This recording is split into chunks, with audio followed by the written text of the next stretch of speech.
کیا طاقت تھی، کیا آواز تھی کہ ایسے اسود و احمر بھاگے ہوئے چلے آ رہے ہیں. وہ کڑکا تھا ایک بجلی کا، یا کہ صوت ہادی، عرب کی زمین جس نے ساری ہلا دی. اور زمانے نے دیکھا آج 7 ارب کی آبادی میں 1 ارب 70 کروڑ کے قریب مسلمان ہیں. جاپان میں سب سے تیزی سے پھیلنے والا مذہب اسلام ہے. یورپ میں سب سے تیزی سے پھیلنے والا مذہب اسلام ہے. بے عمل صحیح، جیسے بھی صحیح، لیکن حضور علیہ الصلوۃ والسلام کا دین پھیلتا چلا جا رہا ہے. فرمایا جنت میں کل 120 صفیں ہوں گی. ٹوٹل صفیں جنت کی 120 ہوں گی. 40 صفیں آدم علیہ السلام سے لے کے حضرت عیسیٰ علیہ السلام تک تمام نبیوں کی امتوں کی ہوں گی. 80 صفیں صرف میری امت کی ہوں گی. یہ ہے حضور علیہ الصلوۃ والسلام کے پیغام کی آفاقیت.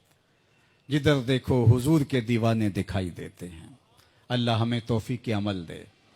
اگر ہم سچے، کھرے، سیدھے، 2 ٹوک مسلمان بن جائیں تو پوری کائنات ہمارے قدموں تلے ہے، اس لیے کہ ہم محمد عربی کے غلام ہیں. حضور کی وجہ سے کفر مٹا، اور حضور کی ذمہ داریوں میں شامل اسلام کا غلبہ کرنا. هو الذی ارسل رسولہ بالہدی ودین الحق لیظہرہ علی الدین کلہ. حضور علیہ الصلوۃ والسلام کے دین کو تمام ادیان پر غالب کرنا حضور علیہ الصلوۃ والسلام کا دیا ہوا دین اور پیغام ہے. اور قرب قیامت میں اتنی دیر تک قیامت نہیں آئے گی جب تک پوری دنیا پر اسلام نہیں پھیل جائے گا. پوری دنیا پر اسلام نہیں پھیل جائے گا. شرق سے لے کر غرب تک، شمال سے لے کے جنوب تک کائنات کی ایک چھت بھی ایسی نہیں ہوگی جہاں محمد عربی کے نام کا جھنڈا نہیں جھول رہا ہوگا. حضور کے نام کے پھریرے لہرا رہے ہوں گے. یہ اللہ کے محبوب کی عظمت ہے. کفر مٹ جائے گا اور ہر طرف اسلام کا بول بالا ہوگا. خلیفۃ المسلمین حضرت امام مہدی کی خلافت علی منہاج النبوہ قائم ہوگی، اسی طریقے پہ قائم ہوگی. حضرت عیسیٰ علیہ السلام کے انفاس کی مہک سے دجال پگھلتا چلا جائے گا، اور حضور کے دیوانے آگے بڑھ بڑھ کے اسلام کے جھنڈے گاڑتے چلے جائیں گے، اور پوری کائنات کے اندر پھریرے حضور کے ہوں گے. تو فرمایا انا الماہی، میں ماہی ہوں. اللہ اکبر. الذی یمحو اللہ بی الکفر، اللہ میری وجہ سے کفر کو مٹا ڈالے گا. ہر طرف اسلام کے پھریرے لے.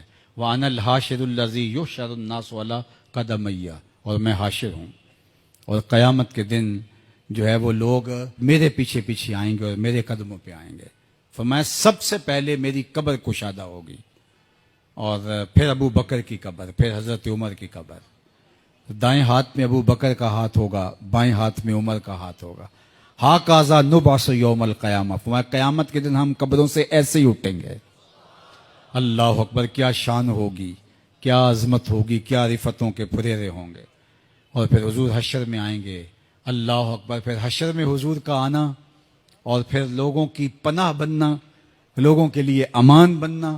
پیش حق مجدہ شفاعت کا سناتے جائیں گے، آپ روتے جائیں گے، ہم کو ہنساتے جائیں گے. وسعتیں دی ہیں خدا نے دامن محبوب کو، جرم کھلتے جائیں گے اور وہ چھپاتے جائیں گے. وَأَنَا الْعَاقِبُ الَّذِي لَيْسَ بَعْدَهُ نَبِيٌّ، اور میں عاقب ہوں. عاقب، اور عاقب وہ ہوتا ہے جس کے بعد کوئی نبی نہیں ہوتا. پس خدا بر ما شریعت ختم کر، بر رسول ما رسالت ختم کر. اللہ نے حضور کے بعد نبوت کا دروازہ بند کر دیا. اب کسی نبی کے آنے کی ضرورت نہیں. تمام انبیاء کی صفات کے جامع حضور علیہ الصلوۃ والسلام کی ذات ستودہ صفات ہیں. حسن یوسف دم عیسیٰ ید بیضا داری، آنچ خوباں ہما دارند تو تنہا داری. جو مختلف انبیاء کے اندر کمالات موجود ہیں وہ سارے ایک پیکر میں دیکھنے ہو تو محمد عربی کی چوکھٹ پہ آ جاؤ. یہاں تمہیں کمال بھی نظر آئے گا، جمال بھی نظر آئے گا، جود و نوال بھی نظر آئے گا. یہاں حسن بھی نظر آئے گا، حلم بھی نظر آئے گا، علم بھی نظر آئے گا، شان و شوکت بھی نظر آئے گی، رحمت بھی نظر آئے گی. اور یہاں ہاتھ میں تلوار پکڑے نبی جہاد فرماتا ہوا بھی دکھائی دے گا. ساری شانیں ایک پیکر کے اندر، ایک وجود کے اندر جو ہے وہ جمع کر دی گئی ہیں.